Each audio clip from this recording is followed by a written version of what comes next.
welcome back to the SBP Podcast Mobile Filmmaking. I'm your host, Susie Botello, and you are listening to episode 156. Some of the things that have changed in this world involve you, me, the world around us, business, all these things. There are a lot of things that are happening, and one of them is a topic that we're going to discuss with our panelists in Fade Into Film. So welcome back to another session of Fade Into Film. Our panelists are Levi Austin Morris, Ryan McDonald, Joey Min, and Jason Rivera. And me, of course, as your host.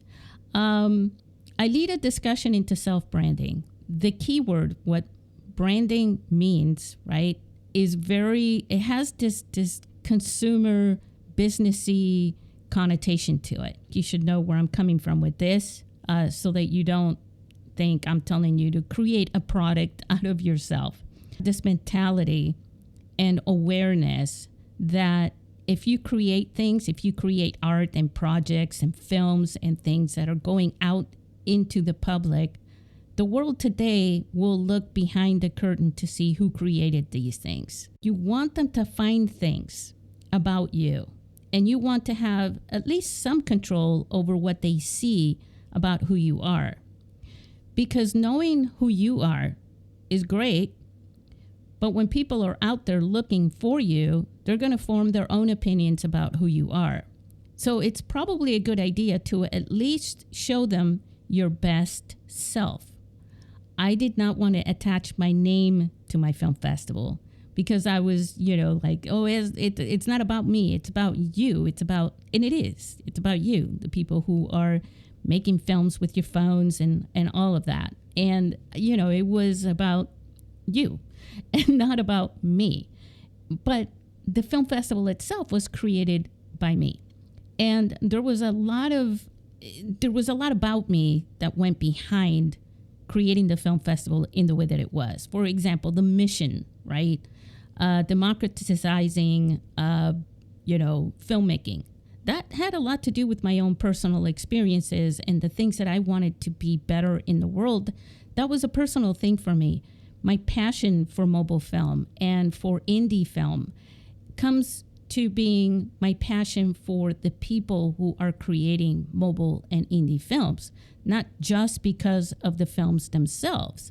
And so when we listen to people speak and say certain keywords and things like that, especially nowadays, they can come with this connotation of, it's about consumerism and, being corporate and all these things. And yeah, some of these keywords started out like that.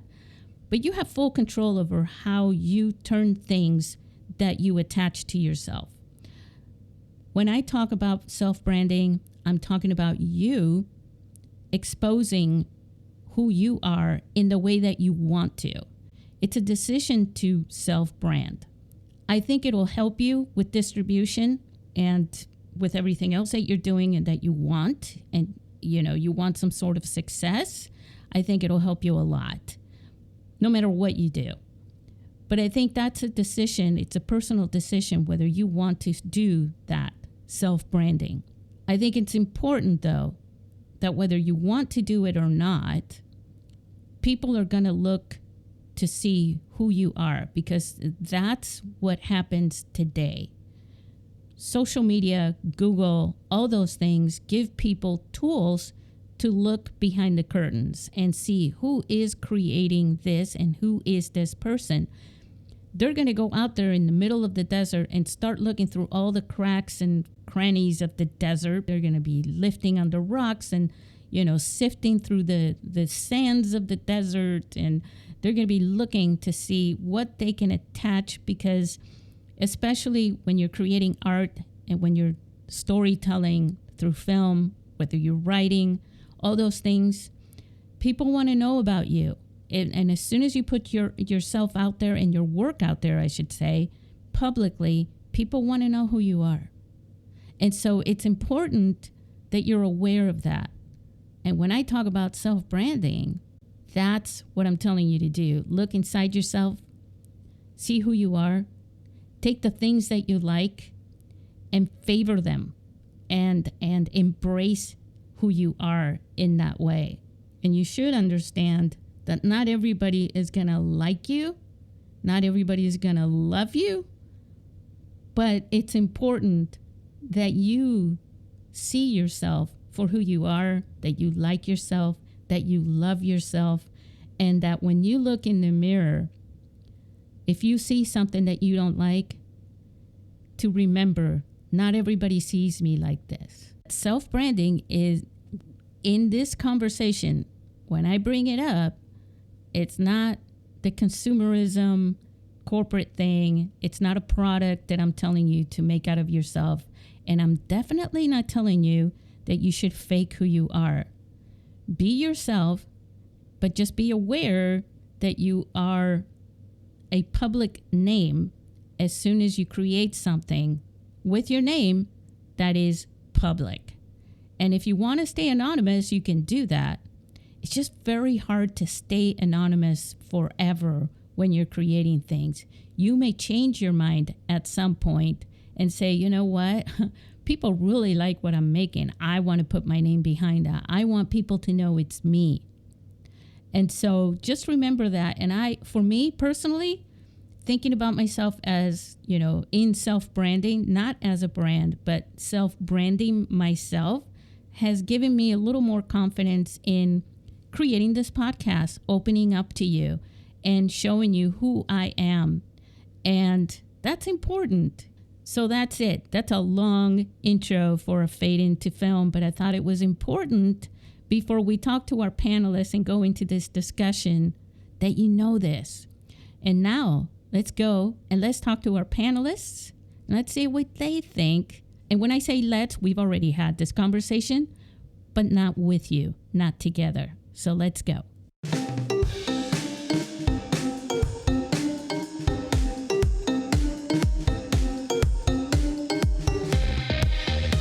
We are Fade Into Film.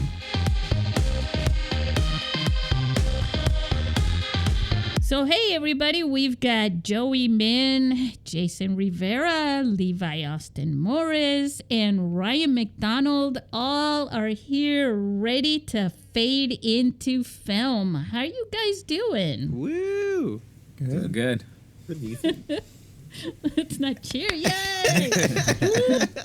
We're gonna turn up our gains and turn it down and walk away. And walk away. And walk away, guys. Hey, we've got some great updates from you guys. We've got, as you already know, for the last 2 episodes, I've been telling you about how Joey won all these awards at HBO. And he kept saying it was like, it was embarrassing. Like, it looked what rigged. was it that you said? They looked rigged. There was like 12 categories and we won 9 of them. That's so amazing. So that's like, after the first 2, oh my God. Then the third, it's like, okay. Then after the 5th time, it's like no one was really clapping anymore. And well, I didn't back away time, from the microphone. Sorry, Susie. No. You guys are gonna make me have to edit this like crazy. Sure am. All right. So one of the things that we're gonna talk about, one of the updates, is Levi rigged the. No, he did not. He won all sorts of awards over the weekend. Levi, tell us about the festival, the film. Well, a little bit. Sure.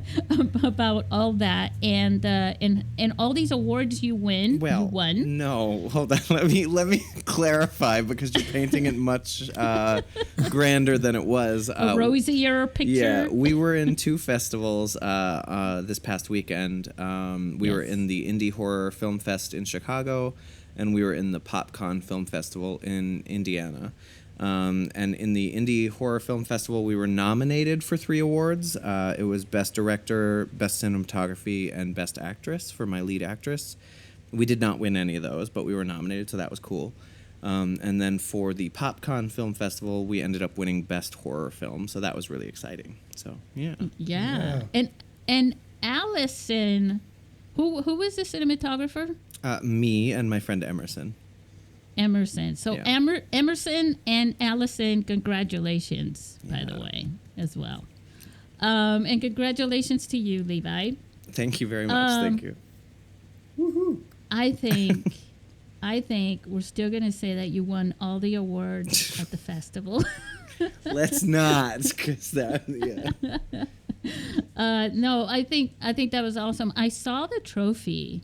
I love the trophy. Yeah, it's super fun. It's a light up trophy. It's got like this, because it's a PopCon is like a pop culture convention in their 10th year in Indiana. And it's like a small Comic-Con. I think they had like 30,000. It's a toy. The trophy is a but the toy. trophy It's is like the a big Blue Hulk plastic or toy, and something. then there's like the bottom lights up. So it's fun. It's a fun trophy. Can I really you like bring it. it when you come to San Diego so I can play with it? 'Cause, like, Maybe. I love stuff like that. That's funny. Oh, that's awesome. Yeah. And then also, Ryan has some stuff that he wants to share. Well, that I would like for him to share. Ryan, tell us about the festival that you're running. Yeah. So one of my top favorite films, probably in the top 3, is going to be The Big Lebowski. And I'm not alone in that one. As it turns out, there's many people who really like that movie. And years ago, probably about 10 years ago, I was trying to get a Lebowski Fest to happen here in Ogden, where I'm at, Ogden, Utah. And I had even reached out to the original Lebowski Fest people who were running that organization, and they at the time just didn't see it as being viable for them to come out. So being on a board of directors for the Egyptian Theater Foundation, for the Paris Egyptian Theater in Ogden, I was able to talk that group of people into letting us create our own. And so for the last 10 years, more or less, we had to skip one a year because of COVID. But for the last 10 years, I've been hosting the Ogden Big Lebowski Festival. So it's going to be November 11th this year. I believe it is the only Lebowski Fest on this side of the U.S. At this point. And we have costume contests, prize giveaways. We're going to have vendors this year that will be selling merchandise. We have a local artist who will be creating a poster for us, and we'll be auctioning away the artwork as well. But it's always a fun time. We have people show up as the Dude and Donnie, and we've had some pretty wild costumes before in the past, so it's a good fun. And then of course we screen the movie. Yes. Have you Do had you ever any? have like Jeff Bridges just kind of show up? I haven't had the Jeff Bridges show up now, but the dream is out there for that. The closest thing we've had is there's the character. The character's name is Liam. I don't think that he has a spoken line, but it's John Turturro's buddy in the film. There's a few moments where because Turturro is when he's upset about the schedule changing from Saturday to Wednesday, he's like, "'Cause Liam and me, we're gonna fuck you up," and so the guy right next to him is Liam. And we had that actor come out before. That's awesome. And spoke about the film and how he got into the movie and things like that. So. That's awesome. That's very cool. Awesome. Yeah. So we'll throw you'll share the link with us so that we can add it or I'll grab it. I'm sure you've posted it on social media and add it to the notes for anybody who's out there who wants to go, and they can also meet Ryan and some of the other things that he does other than study film. I'll be there. Yeah. Hey, okay, so I wanted to jump right into a couple of our topics here. One of our topics that I wanted to jump into here with, I wanted Levi to start this off because Levi, you're in the union. Which union are you in, or are you in both? I'm in SAG-AFTRA. You're in SAG-AFTRA, Yeah. of course, because you're an actor. And so why don't you share a little bit about why indie filmmakers and smartphone filmmakers should not refrain from filmmaking during the strike? Sure. I think that the main reason is because SAG has actually put out a notice that there's a sort of an interim agreement that with indie filmmakers that they can continue production if they get the specific contract or whatever. So I think it's important. I mean, it is important because we need to continue creating art, for one, but for two, like it sort of weakens the sort of power that the studios and executives have, because it's giving power to the artists and it's taking power away from the large studios.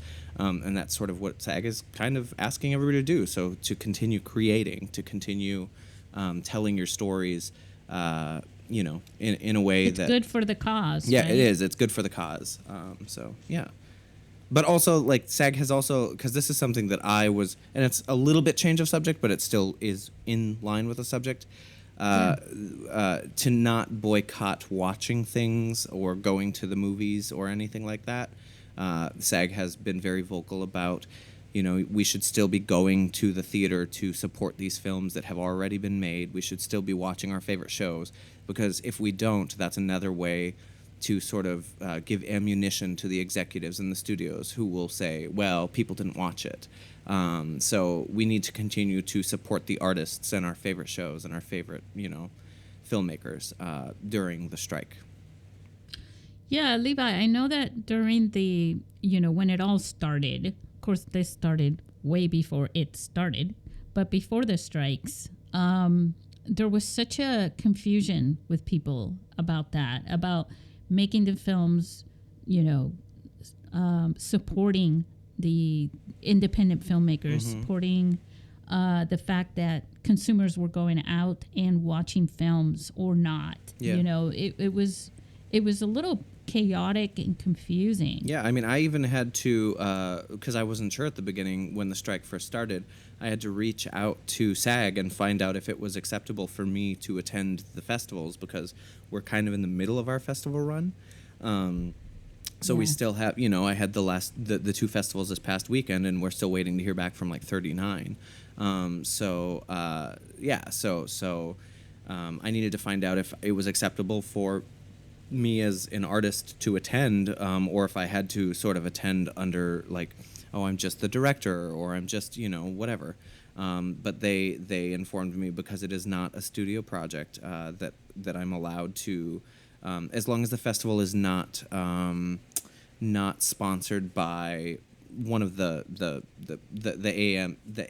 what is the acronym? I think it's like AANTP.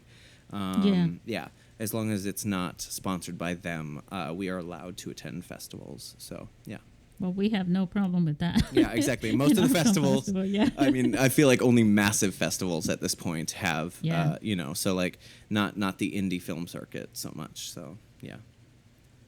It's also, actually, Jason, what is your take on this? Well, I would echo everything that Levi just said, 100%. And I think, obviously for me, there is no union. There's no composers union. Never has been. That being said, my brother and his wife are in the Writers Guild, and so I've had a kind of front seat to the whole thing. They're very involved with the WGA.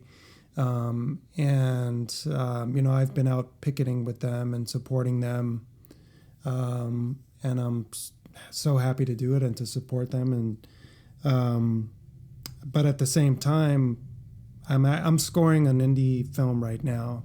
I'm in the middle of it, and this is the third indie project that I've scored since the writer strike started. Wow. So, I think there was definitely a minute where I certainly paused and thought about it, especially because this involves my family, this strike. Yeah. But the way I kind of wrapped my head around it was, we need to be continuously creating. Yeah. And these projects I'm working on are not, Max or, whatever, Netflix projects. So these are independent projects. And I kind of, once I wrapped my head around that, I just thought, well, this is actually kind of an exciting time, maybe a resurgence of the indie artist. Yeah, I think there's a lot of energy and a lot of excitement. And I remember towards the beginning of the writer's strike, I worked on 2 films, and it was just also this sort of thing where just people in the industry suddenly had more time on their hands, almost like COVID again. so they had extra time to work on scripts and, pull projects together. So I don't know. I think in that sense, if you're making creative, independent work, then, you're keeping your creativity flowing and keeping ideas flowing. And, I think making films, it keeps us going, in a lot of ways. And so we need that outlet, that creative outlet, despite the strikes. And it's still... sorry, go ahead. No, I was just going to say, it's still a little confusing because... I started submitting to film festivals last probably November, maybe October. So it's been a journey as far as like the submission process. But even there's confusion right now because one of the film festivals that I submitted to recently sent out a letter and said we're withdrawing this year's festival to stand in solidarity with the strike. And so they basically Film Freeway granted me a credit of how much that festival submission fee was, so that I could submit to another festival. But it was kind of a bummer because I'm like, I sort of now have this anxiety around I'm waiting to hear back from 39 film festivals. Are any others going to do that? Are any others going to decide to cancel their and I wonder what would make that decision. I could tell you from my perspective that would not be something that I would do, because it was an supporting LA the festival. Independent. Yeah, we're supporting the indie film makers. Yeah. And so for us, it would be a huge mistake to do that. And it was just a disappointment because that was one that I'm not saying like there's a lot of festivals that I submit to and I'm like, I don't know if I'll get into this one, but I'm still going to take the shot, but this is one that I was like, I think I could get into this one. And so it's just, it's kind of a bummer. Yeah. How do you feel about that, Ryan? Well, I have a different viewpoint from it than the other two, as I'm not in either of the unions and I don't have any family members who are. Well, and also pulling out a festival, also pulling out from this. Yeah, I agree with you. It was. I don't think it's the best move. Especially when you have the unions who are also allowing. You're able to, with certain permissions or paperwork, to continue to operate and work. So, if there's already a system in play to allow indie filmmakers to continue working, then why not take advantage of that? Right. And to promote. Yeah, and then also help promote everybody's projects. We as filmmakers, we make movies for many reasons, but one of them, the idea is that it will eventually be seen by an audience. Yeah. Right. And you network. You also network during the festival and absolutely. collaborate. Yeah. Well, that's how Levi and I and Susie, you and I, that's how we've met. Yeah. And Jason, right. that's how I met Jason. And James and James and Caroline from the UK. James and Caroline as well. Yeah. Well, we're still working with them, and we speak to them often. And so we're actually talking about potentially having a screening for one of their movies here. Hell yeah! In Salt Lake City. And that's awesome. Yeah. So there's a massive networking opportunity when you go to the festivals, and that's disheartening. Again, I don't agree with the decision to take it away. I think you're standing in solidarity, but at the same time, it's like, are we hurting the right people or helping the right people? Yeah, I think there's a way to stand in solidarity and say we stand in solidarity, but still sort of elevate the work of the independent artists.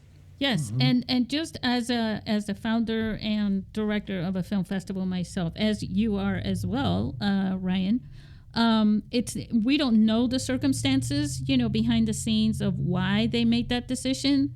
So we're just making assumptions, by comparing them to our situation and saying it would be a mistake for us. We don't know exactly what, we can't imagine it though, unfortunately, what the circumstances. And I'm sure, I'm sure it was a very difficult decision for them. Oh yeah. But I think in large part, I think they made the call probably before SAG had sort of come up with the rules surrounding everything. So I don't know, and I'm just projecting, but could be. Yeah, being an LA based thing, it's probably a lot more complicated. Maybe, I don't know. Ryan and Levi both of you know when in 2020 in March when the I almost called him the mayor when we had that whole on the 19th and we had like 40 days or something right to go and they said that's it, we're done, and we were so ready and for me to just go,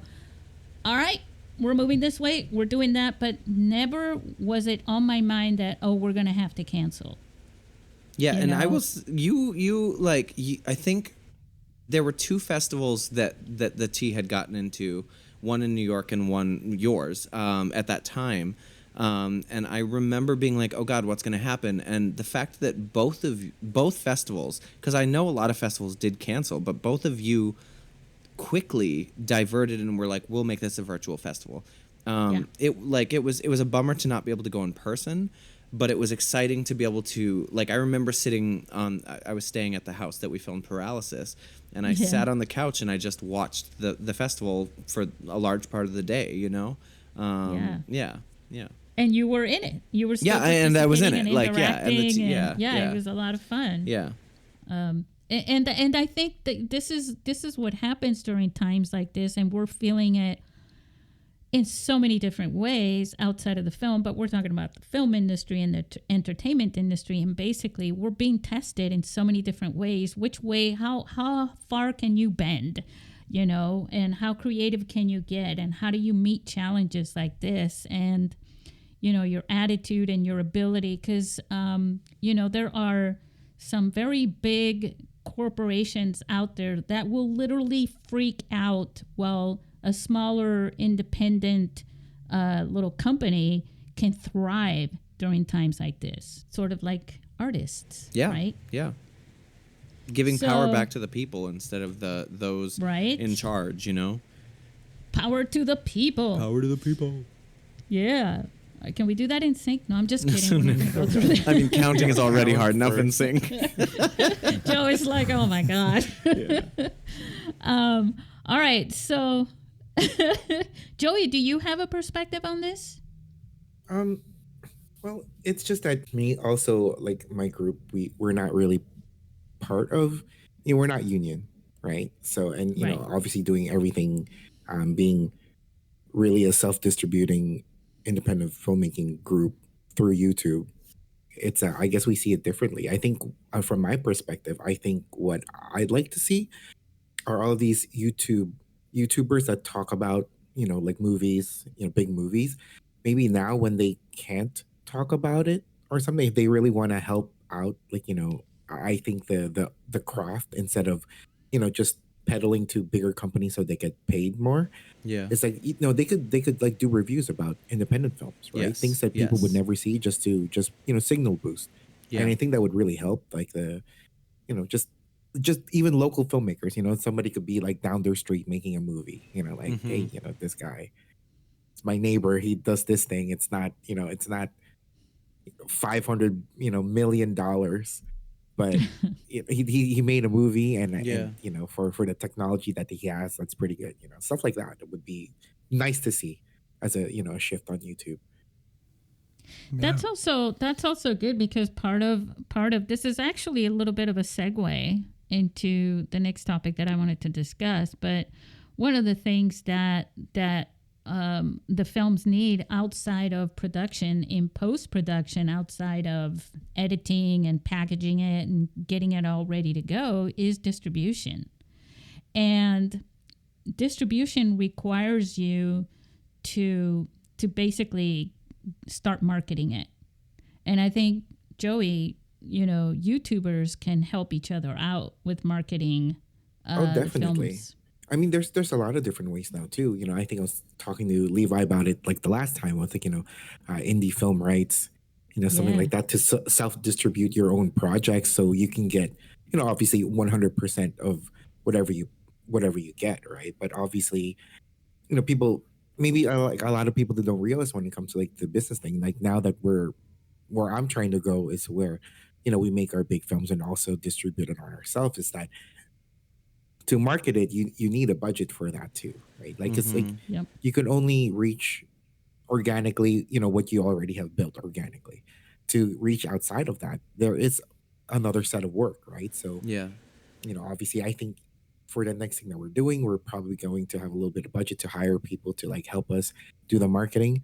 And I know that's not available to everybody. If people are just making very small films, I mean, like I think it's like I made a feature film for $5,000 like a couple years ago, and it's distributed and it's on Amazon, it's on Tubi, it's all these places, but I'm only able to do it that because of all of the skill set that I've developed thus far. Yeah. Right. So it would be harder for people like, trying to get into it that hasn't built up their audience or something. If like they're just a creator and they're not very much good at like social media marketing and stuff like that. So yeah, so that's why I think, with the landscape of what's happening now, if there are other YouTube influencers or like video reviewers or movie reviewers that could also shift and also, put into their rotation of, talking about smaller films that could, Yeah. signal boost. I think that would really help us, everybody. Yeah. Yeah, I mean that's part of the community, the art community in a way. And I know that a lot of YouTubers don't reference themselves as artists. A lot of them are, there's a lot of like the travel guys, right, and things like that would say, well, I'm not an artist. I'm just making YouTube videos and upping my numbers and becoming an influencer in the travel industry. But for a lot of other ones, they are artists, and sometimes the reason they started out on YouTube is because of their art and to have a place to display their art, to distribute it, and to also market their art and end up marketing themselves, right? Yeah. So that's why I think, it's called self-branding or something like that, but it's you're branding yourself as the human behind the work that you do. And whether you have a company or you're creating a film, but I want to stay on the film part. A lot of times you start, and we know in the film industry, there's a lot of times when we start working on a film, but then it never really comes together. It doesn't get done. So you move on to the next one. But now you've been marketing that film, that title. You've created a Facebook page for it, an Instagram page for it, and it's all around this one project. And then it doesn't come together, and then they just sit there forever, just lingering, just floating into space. They've got a limited amount of followers, and it's not active anymore.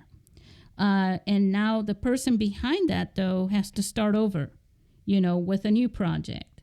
And I believe that if you brand yourself, right, that then anything that you do, and it becomes even easier to move from one project to the next, because what you have now is people who are, they're following you, right?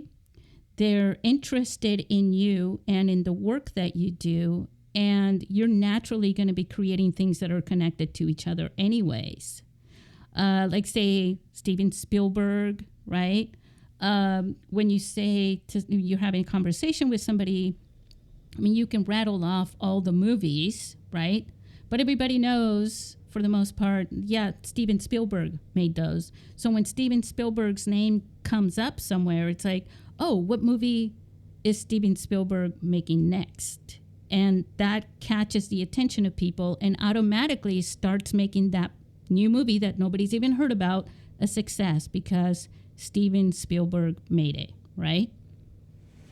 Yeah, I mean, I think though with that, I think the way that the world has sort of, and maybe this is a naive thing to say, but I feel like things have shifted. Like I feel like at one point, it wasn't so much about branding. I feel like it was about, the product or the story or the whatever. But I think with internet culture, it has become more about branding, and it really is, and I struggle because I feel like people are always like, well, what genre do you direct? What genre film do you do? You know, and I feel like I'm sort of trying to be put in a box. And so I struggle with the whole branding thing. Like, my brand is me. It's Levi Austin Morris, you know? Exactly. Yeah. And so, like, that's my brand. And then my stories tend to come from, I mean, the reason in my production company I chose Buried Child Productions is because there's an inner child in all of us that sort of is, you know, like constantly growing or needing nurturing, you know, and it's like the sort of the traumas or the whatever, you know. So like I feel like that's sort of my brand, I guess, but like I still struggle with the brand and I still struggle with the business side of it because I am an artist first, and the stories that I want to tell are vastly different, you know. Because your brand right now, as it's developing, right? Yeah. At the same time you're growing, it's all fluid. Yeah. And generally speaking, it is always fluid. You have, and I think that's part of the branding feature, the It's just self-branding feature. Yeah. I think that you can change and shift and create things wherever you want to go, and you don't have to worry about being locked in a box of that one project. And that's why I refuse, because I do think that to a certain degree the industry does like to, like, I think Steven Spielberg, Martin Scorsese, Quentin Tarantino, they all sort of have like a get out of jail free card, you know, because they are the big names that they are. But I think like James Wan, for instance, I don't think anybody will ever look at him as anything other than a horror director, and that's a little disappointing because I mean maybe that's all he wants to do. And I think he's a great director in that regard. But I'd be curious to see something else, you know, like I think Paul Feig is a great comedy director, and he's had some films that are not comedy, and I think that it's a little confusing to people. So I don't know. I don't know. I don't know if I'm helping the argument, but I still struggle with the brand. I think also the curiosity is also attractive, though. Yeah. You know, that people that follow you, the people that know you, people that have seen what your work is, would definitely look your way when you say, well, I'm doing something different. Oh, really? What are you doing? Yeah. You know? But it's that kind of like, I mean, like I agree with James Wan because like you can even see from his style that it's not just horror. He has like elements of visual physical comedy in there too, right? Mm-hmm. You know, but the same thing. Who's that guy that directed the Annabelle movies that did Shazam? Oh, David Sandberg. Yeah, Daniel. David Sandberg. Is it David or Daniel? David. It doesn't matter. He's great. I love him. Right. I love his stuff, right? But even after Shazam 2, you know, he even pointed out that, you know, like he's not going to do superhero movies. Yeah, he was like, I can go back to doing indie horror films, you know? Right. Like, yeah. And it's very much obvious that, you know, and I guess the thing that what you're saying too, with like all these big movies, right? Their budget is so incredibly high. Like, I think it's silly to think that everyone could recreate Avenger money every time, all the time. Mm-hmm. Yeah. When even like there's like a Marvel movie, there's like Marvel movies like every month. Yeah. Right. And they cost close to, I mean, you know, to break even, they have to like break $500 million. Like that's intense to me, right? Like how wouldn't it be smarter as a business to actually invest in small town films or like smaller movies? Yeah. Speaking of that, Joey, why do you think somebody like Steven Soderbergh with an ultimate budget hands, you know, all he has to do is put his hands out, right? And I want to make a film, and people would just give it to him, you know? Why would he turn around and make mobile films? Why do you think? I think that has a lot to do with branding.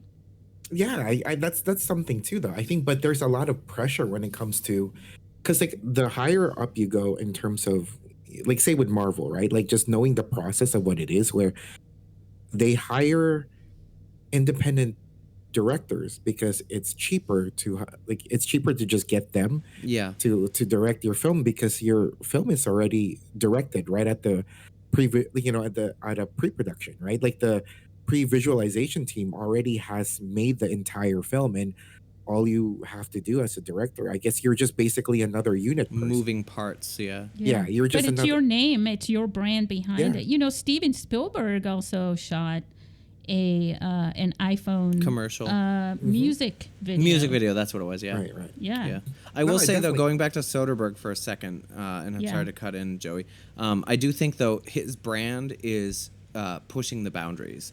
Like that has always sort of been Soderbergh's brand, and I think that it sort of fit in with his brand to do a mobile film. It's the Or challenge. two. I've never met a cinematographer that didn't thrive on challenges. Yeah. Right. So that's why it's kind of weird when you see these Marvel films. And I get that, there's a lot of money in it and they just want everything to, be as, I guess, already like cemented from the very start. Like, if you're hired as a director, what do you really do? Right. You just like, if there's really no input from you as a director, then what did you really do? And I'm not saying like, the direct, like, that's not me like, they're the most passionate in the Right. in the group. I mean, I Right. wrote about this over the weekend on my Substack. I should have a chime. Ching. I wrote about this, and one of the things that I mentioned was how the director is the most passionate one in the production. They can work 24/7. They're all over it. They want to they want to see that thing. Yep. They want to realize it live, like a magic, like Tinkerbell goes there and you watch it form in front of you. They want that, that's their thing, and they like the challenge, and they can move on. I mean, it's like they don't even need the coffee, really. Of course, they're going to get it, but I'm just saying that's their thing, and it's even more, I think, important than the money. I think it's the executives that are driving the profits, Oh yeah, I mean, like that's obvious, right? Like when you have Yeah. like $500 million on the line, right? Yeah. Like, They need You- their money back. yeah. Yeah. So that's why So- I'm saying, like, I think it wouldn't be smarter for these.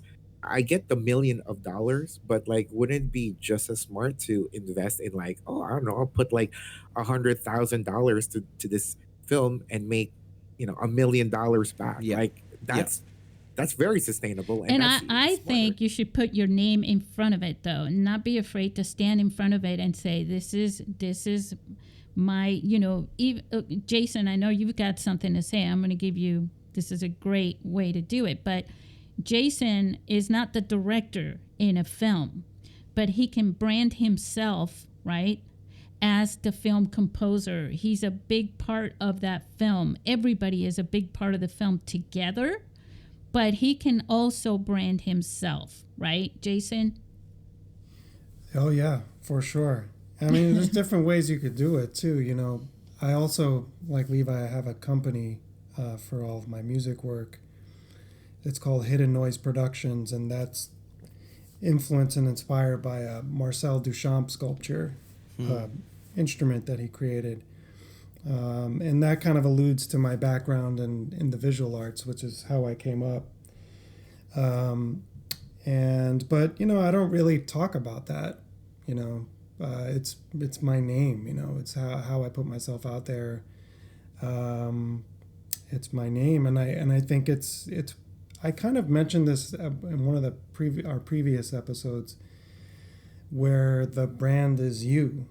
And it's who you are as a person. And, in my case, when you see my last name, you probably think, oh, okay, people have thought I'm Mexican and, all sorts of different things. And that's great. But I actually really enjoy, part of my brand is, the fact that I'm Puerto Rican.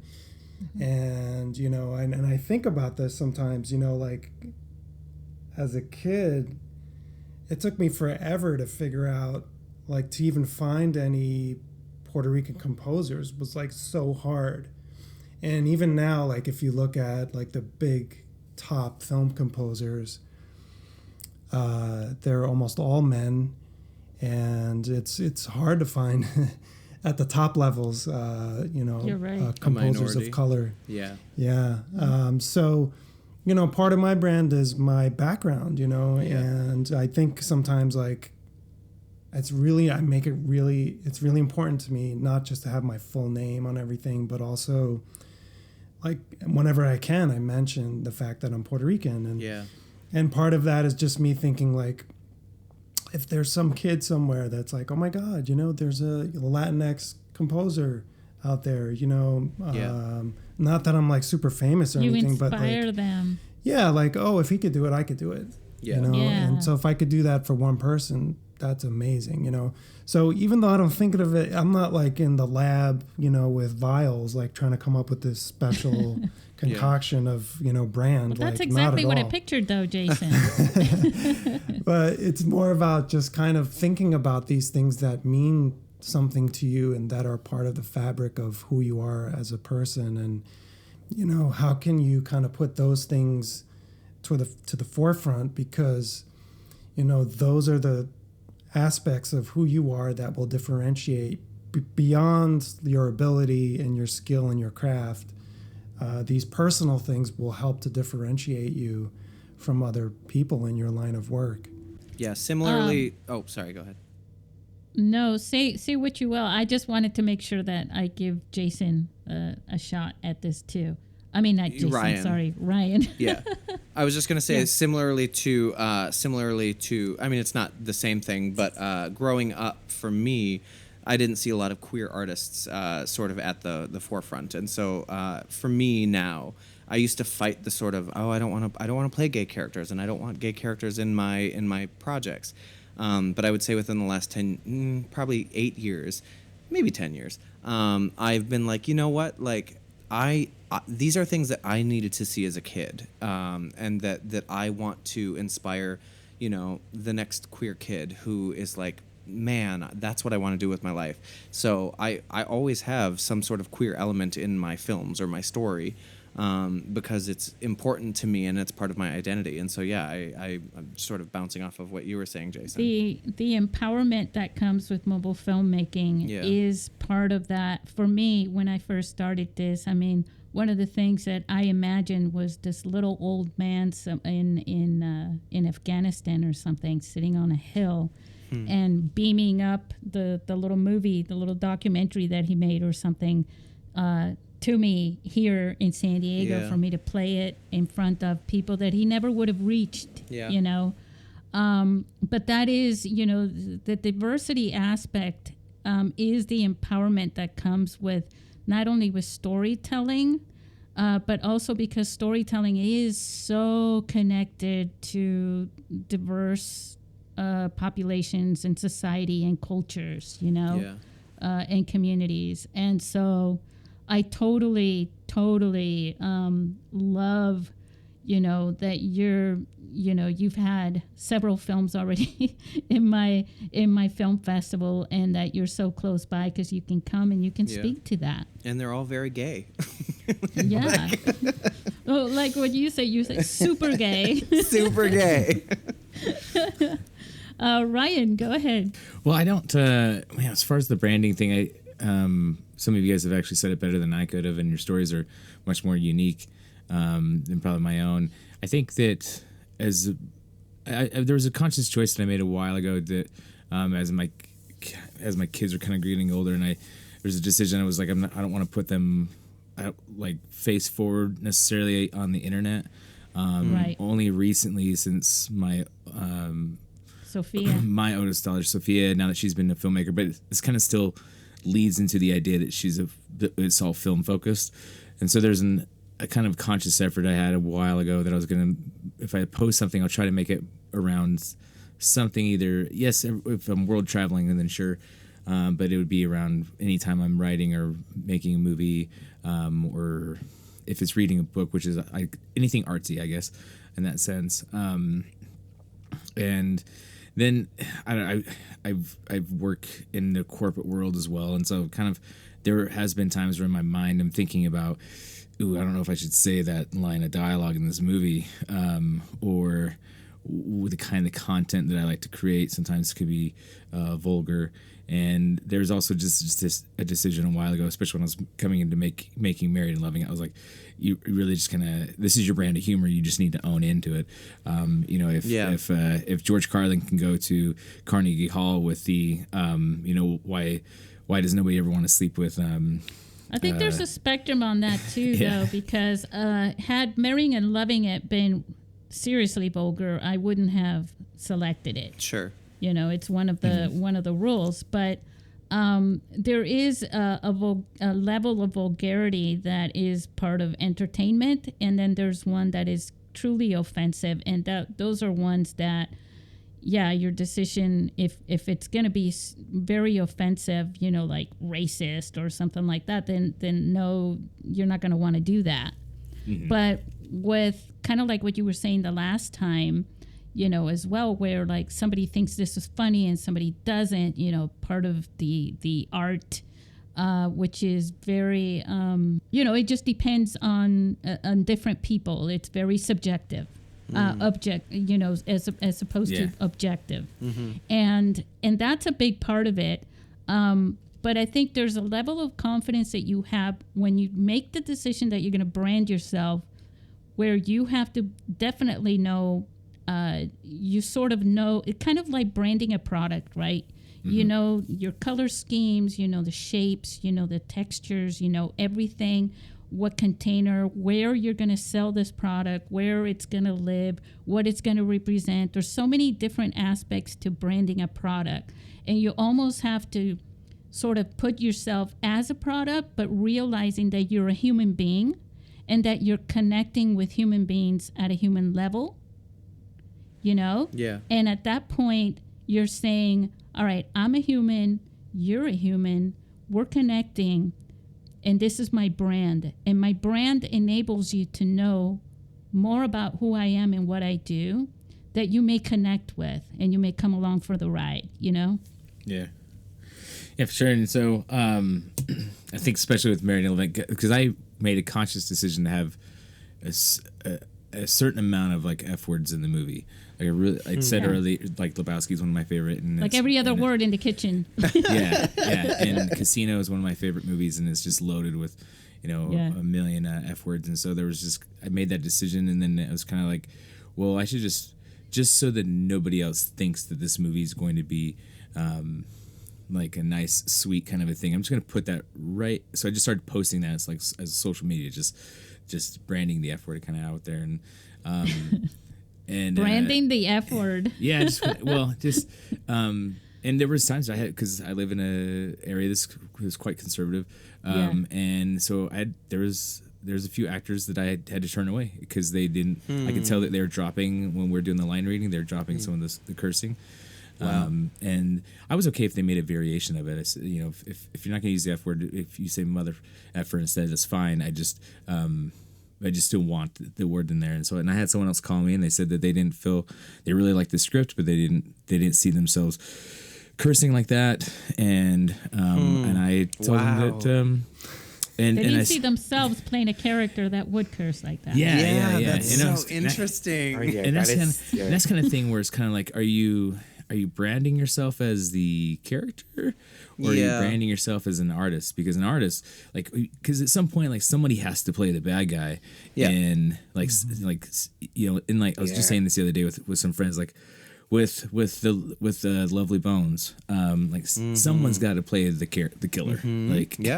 I saw that in the movie. That was Stanley Tucci, right? Yeah. And he was great. So do I see him as being that person in real life? No, I see him as being an artist, because then I see him do other movies where he's not that character. Yeah. And so, but so I told the actor at the time that I appreciated them coming in and being forthcoming with me, but there's probably just gonna be another project down the road we'll have to work on, because it's not going to be this one. Yeah. Good for you. And that's knowing your brand too. Yeah. Good for you. Yeah. Mm-hmm. Yeah. And I do remember, because I called my wife Brandy, and I was like, well, we had somebody, but I told her the story, and she was kind of like, what, you turned them away? And I was like, we're just gonna have to find someone. like the person who will come by who doesn't mind will come by, and I was able to find those people. Yeah. But as far as small branding thing, though, is there was about a year ago, I was at a restaurant, fast food chain, and my order got screwed up several times, and I was having a dispute with the manager. I didn't raise my voice to them or anything like that, but I did leave my contact information, because I wanted them to get back with me as far as refund, things like that. And then I went to the website of the restaurant, and I messaged the manager and told him the person that I had that confrontation with. And there's a review for my movie on IMDb, and it's written by this person, and they say, like, that's too bad because I really met Ryan, but he didn't like me, and he wrote me a bad review. And I was like, that's interesting that, like, you took my name, you plugged it into the Googles, and I'm not very famous, but apparently I'm famous just enough that you can find my movie on IMDb. He watched it as well, and then let me know just how much he hates it. And I was like, well, at least I got a view out of it. But it was interesting how, like, in is little famous, like what little fame we have, people still can track us down. Yeah, that's a thing that I've had to learn myself. I don't like people taking advantage of other people, and I've had issues with, like, say I'm out to dinner with a friend and somebody treats her like crap, or him, or whatever, and I have to hold myself back from, trying to defend this person. How dare you, but when it comes to myself, I'm not a famous person, but I think part of my branding, one of the things that I learned about self-branding is thinking of your brand bigger than yourself. Because if you think of your brand bigger than you, you're able to kind of calm down, deal with an issue, and act like the lights are on you. This person may not know who you are today, while you're dealing with them. It could be, the plumber or somebody, right? That you're having a dispute or something like that. But tomorrow, the next day, next week, next month, whatever, they may find out about you somehow. They may bump into something, on social media or on the web or who knows what, and they may see you, and all of a sudden their perspective and how they see you and how they view you is how you treated them. So I always think of, like, use your brand for something good like that, to make it bigger than you, to the point, even though it is you and you're reflecting yourself, you want to reflect the best part of yourself. It's the packaging. And so you have to think about your brand as your packaging of who you are and how you reflect yourself. And that's a decision you have to make too. That now all of a sudden, I'm a brand, I'm a human, I'm a self-brand. And now I'm not just branding my project and disconnecting that from me. That is me. That is a part of me. Yeah, but I think that's also the problem of what it is to be a creator in a new space, right? It's like by saying brand, by saying content, it's like it's just now it's a product, and I am a company when I'm not a person anymore. Yeah.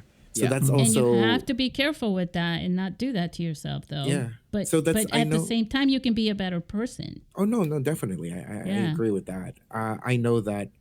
I think I definitely had problems with Steph. She's like the business head of our thing when she started implementing things, and I kind of disagree simply because of the creator in me. And I've learned where I could concede and have, like, a compromise with her. But ultimately, like, in the back of my head, that still feels very weird to say, like, oh, I'm a brand. Because I'm not. I'm a person. Well, we were just doing this. I know. The last episode about defining your film versus your product. Right. No, exactly. Right. So I think there is a line that I think now, because and I guess tying this back up with what we were saying earlier, I think the movie industry is very much dictated and run by executives, and it's for money. Yeah. It's about business. And people seem to forget that there are, like, when there's 5 blockbuster films every month, for 12 months, like, it's not sustainable.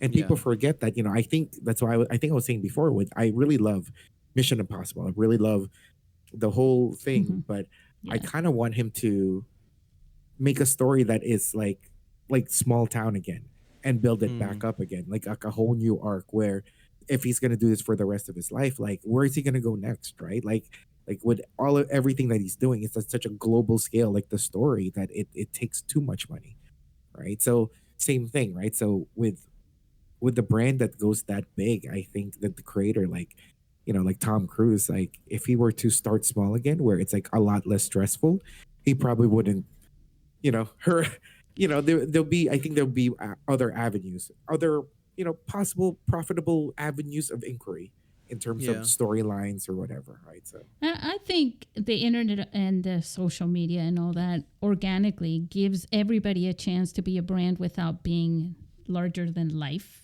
you know, as far as like you can be self-branded and have a great following and have a great reputation and, you know, in what you do, and people following what you do because they like what you do and they like you and they connected and all these things. But at the same time, you don't need 1.4 million followers or something. You know what I'm saying? Yeah, there's I mean, I'm not sure if this is off topic, but there's sort of a problem with that a little bit as well, because going off of sort of what Ryan was saying, where he went to the restaurant and had that experience and then, you know, the person left a bad review. I am vocally political, you know, and I lean a certain way. I'm definitely more liberal, and I have gotten in arguments with people on Twitter, which has then, because I'm a brand, you know, I have my film information posted on Twitter, and so like within the last 3 months, I was in an argument on Twitter, and then the next day I went and there were 2 1-star reviews on IMDb for Paralysis, and I was like, whoa, well that sucks that like me having a political opinion that's different than this person is going to affect my brand. And my producer was like, Levi, you need to make a burner account with something that's not your name if you want to have those political arguments, because it's affecting, you know, your film. And it sucks that I can't be 100% authentically myself, I guess, to a certain degree, unless I want to deal with the repercussions of an angry internet troll, you know? Yeah, because not everybody is ethical or has morals. I mean, so one of the reasons why I think self-branding yourself as a creator, as a filmmaker in this industry, is it does help you with getting distribution for your projects as well. One of the things that distribution companies do, and I'm not talking about the larger than life companies, is that they look into the filmmaker, they look into your reputation, they Google you, they look at your social media, they see how active you are, they see everything, and they use that to make decisions on whether they're going to actually pick up your film or not. One of the things that I think is going to get more and more popular, Levi, you know, when I started Mobile Film Stories, right, .com. Sure, yeah. It was, the first streaming service for just mobile films and all of that stuff. And that was a white label OTT, which is over the top. And we didn't have subscriptions for it, because one of the things that we did was we were pretty transparent with everyone. We were offering to stream their films there, if you can remember this. And then we were going to give them 50% of the revenue that was generated from each pay-per-view, right? Instead of just getting people to subscribe for a price and then do it that way. That way, the filmmaker would say, oh, I'm getting 50% of the price that's set for my film to watch the film. I'm getting half of this. And then, you know, we were going to give people the report, and they were going to see it, and they were going to know how much is coming to them and all that stuff. Unfortunately, the mobile film world was not ready for that. They preferred YouTube and things like that. Yeah. But, you know, I think that with what's happening now, there is, and I think this is opening up even more, where you can self-distribute your film. And you can buy into, it is expensive, I'm not going to lie, but it is expensive to do it, to self-publish your videos. And it's also, Jason, it's also for music as well, for music streaming. And cool. And so one of the cool things about it, though, is that you can do it, and if you help build your brand, right, by the time you can start doing this, and you can grab, you know, a group of independent filmmakers and say, let's all pitch in together and do this on our own, you have a chance to not have to put your film on YouTube and make money with, try, I should say, through ads, because really the platform is the one that's going to make the money, not you.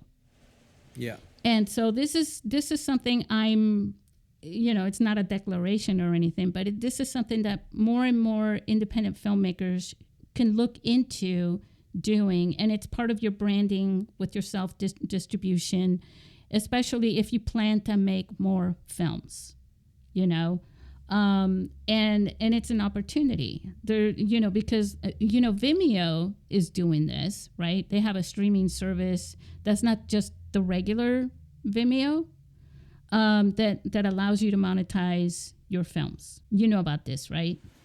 I actually did not. I think it's called, it might be called OTT for Vimeo or something like that. But they do that. And then there are more and more companies out there that are offering, like the one that Joey, you brought this up last time, Indie Film Rights. Yes. And it's actually, I think it's Indie Rights, how they actually call themselves, the official name for them.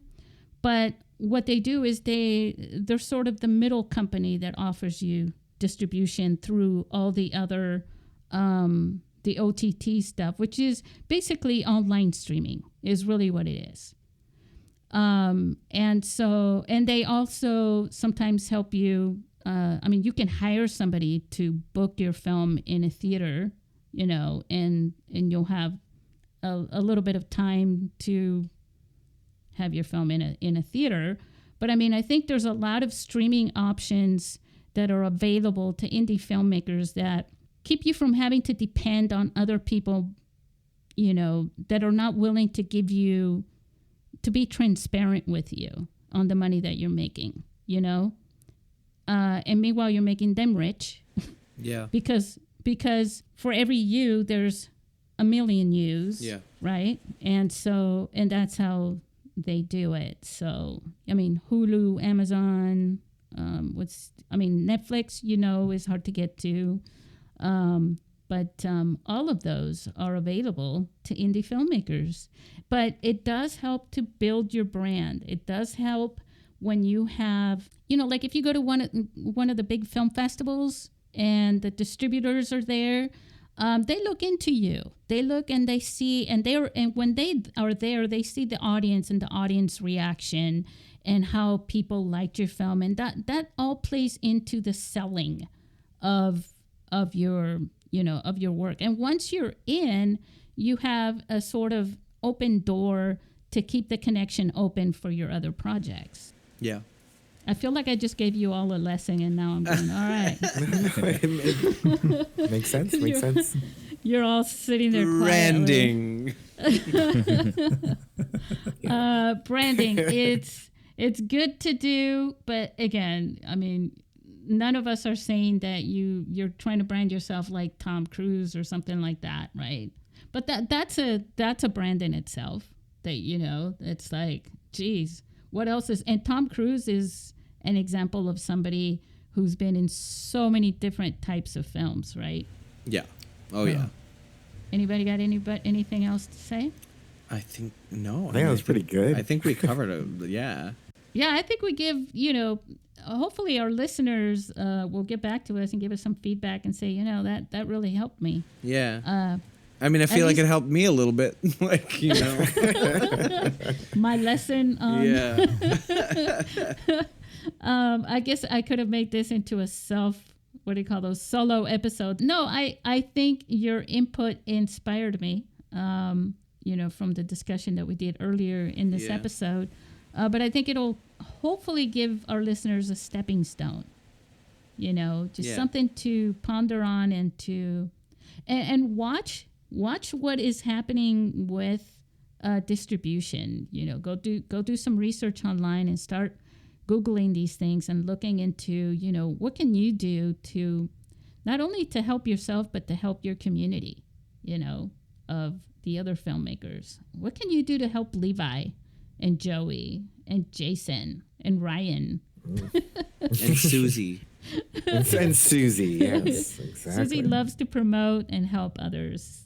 And it's really that. I think for the people that aren't part of the industry of any sort of way, it's really just signal boosting. It's just promoting other people. Like, if your cousin is a filmmaker, like, help him out. He should be the first person. You should be his first fan. And you know, and even if it's like not good or not your genre, it's like, okay, here, you know, like, I get it, you know, but hey, maybe my friends might like it or something, you know.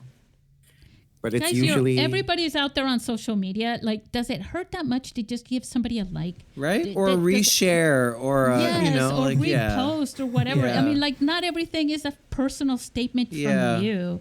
You know, I mean, I'll just go hard. I've had Facebook or Instagram go, okay, that's enough. That's enough. You've liked too much. For the sake of our community, we are stopping you. You must stop liking. Wow. I know. I've had that happen. I've never had that. Well, but I will say, Susie, you are amazing at being an advocate for us. Like, I appreciate that anytime there's an update for Paralysis, you are one of the first people to share.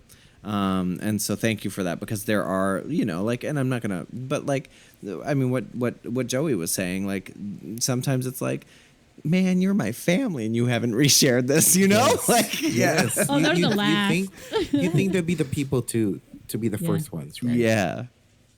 No, it's like when I started my film festival. My family was at the very first film festival, they were like, yay. Then after that, it was like, oh no, God, Susie, no. You know, this isn't, you need something. You're not making millions off this. Yeah. I'm like, I'm not even making hundreds. Calm down. Yeah. You know, that's not the point. The point is that it's the passion and the, you know, It's who I am. And I think more people are starting to, I'm opening up my self-branding. Yes. It's opening up more to sharing with people that this is who I am, because I've, you know, I'm only going to live for 100 years. I love that you've decided when your expiration will be. When I was 17, I was like, I'm going to die young. And I'm still here. And I'm like, well, I guess I'm going to live 100 years. Excellent. I think that's what I said too, right? I was like planning. I'm like, you know what? 40 is good enough, right? And I'm like, God damn it. I guess I might as well go for the gold. Might as well make it to 100. You know, we're living in a time where I think most people are understanding that age doesn't really matter. What matters is who you are and what you stand for and the kind of person that you are. And just so that our listeners know, there's a reason that these panelists are here today. I've met most of them and had great, wonderful conversations with them. I've actually met all of them except for Joey in person, but I know these people and they're wonderful people, and that's why they're on this panel. That's why I love coming back with them. And as you heard in this episode, they have wonderful input and great perspectives, and they're also very giving people. So suck up everything you can from them and from this episode. And now, everybody, say goodbye to our listeners. Bye. Catch you next time. Y'all.